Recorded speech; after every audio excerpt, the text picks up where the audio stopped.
If I'm being completely honest, I was obsessed with Jughead for a while. But then I read fan fiction, and you know who kept coming up in the fan fiction? Sweet Pea. And my love for Jughead just slowly faded because he was with spoilers if you haven't watched Riverdale. He ends up with Betty, and I was just kind of like, okay. Well, I love Sweet Pea. I don't care if Josie and him are a thing. I still love Sweet Pea. Sweet Pea is awesome and deserves more love. So I'm probably going to read a Sweet Pea fanfiction on here. But today, we are reading a Jughead fanfiction that was requested by Finn Small. Because Jughead is still a very lovable character and he's funny. Can be funny. His comments are very sarcastic half the time.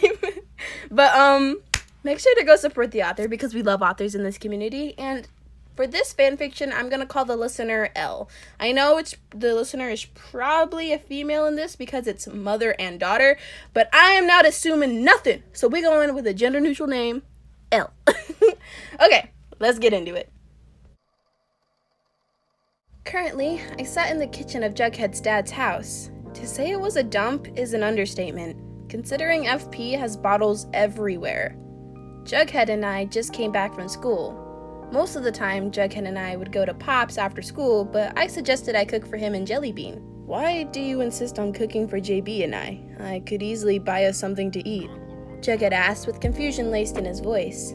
Juggy, you and Jellybean don't have home-cooked meals ever since your mother left. Not to mention that FP is never around, and when he is, he's drunk. So I've made it my priority that you and JB eat at least healthy. I answer him while checking the oven to make sure I don't overcook the chicken. When I get up from my bent position and turn back to look at Jughead, I find Jughead giving me a small smile with a whisper of a thank you. I smile back and return to making our food.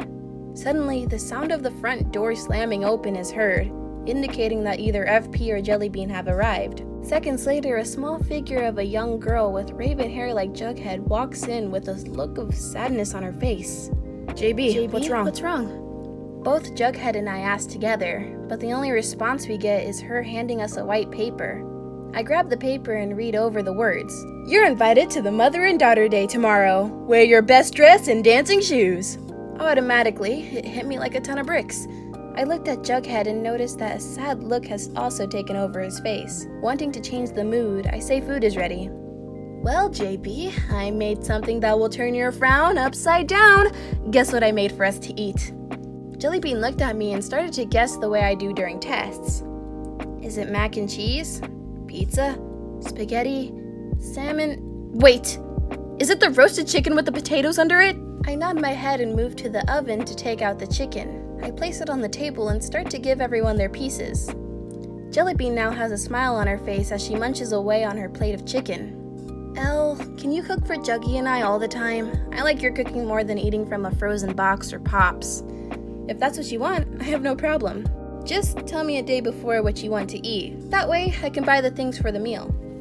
An hour has passed and we're all done eating. Jughead sent Jellybean to do her homework, and I tell her that if she needs help, that she should call me. Of course, Jughead has to tell me that I don't need to help her, but she's family to me.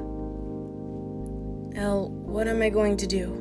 Our mother should be here and take her. Don't take this the wrong way, Elle, but my mom should be the one cooking for us and helping Jellybean, not you. If we were to be living together, just Jellybean, you and I, people would think we're her parents. My dad doesn't even bother to attend any of her parent meetings, school plays, or even her soccer games. It's always me and you, never dad and mom. He speaks with anger as he pulls off his beanie from his head from frustration. Juggy, don't worry about it. Besides, I don't mind being there for you guys. Just like you've been there for me when my dad left me. You just gave me a plan.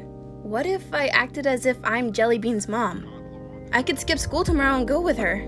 Elle, you've never missed a day of school. And you shouldn't feel like you have a responsibility to do this. You're just a teenager. You shouldn't have to worry about me or Jellybean. Ignore him and stick to my plan. I get up from where I was sitting and look at Jughead dead in the eye and say, I said you're my family and I'm going tomorrow whether you like it or not.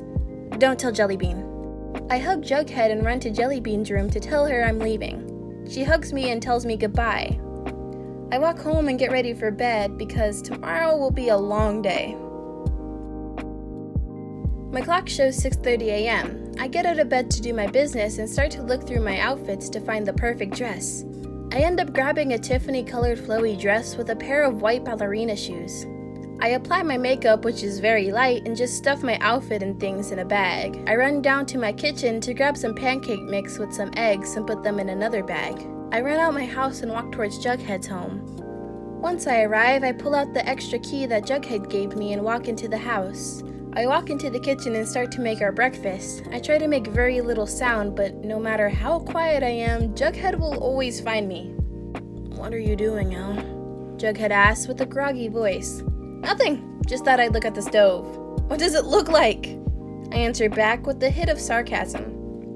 Jughead laughs and tells me that he's going to wake up Jellybean. Not 3 minutes later, Jellybean is running towards me with full speed. "Elle, are you making us breakfast?"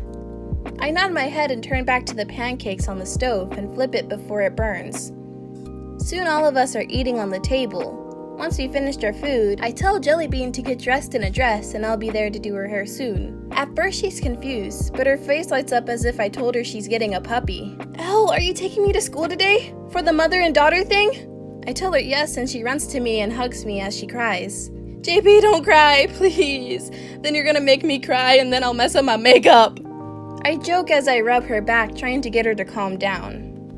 Jellybean pulls away and runs to her room as she starts to pick up her dress. I turn to Jughead and tell him I need to change into my dress. He tells me to change in his room while he cleans the kitchen. When I'm done getting ready, I let my hair down and just leave it natural. I walk to Jellybean's room and find her ready. I fixed her hair as promised. It takes time since she wanted me to make her a fishtail braid. While I was doing her hair, she started to talk. "Elle, Jughead tells me that he likes you a lot." "And I like him too, JB. He's my best friend." Jellybean laughs and shakes her head.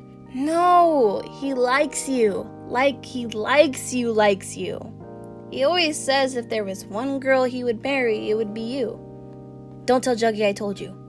After her words, I felt like I just might faint. "Well, JB, don't tell Juggy I said this, but I would marry him too."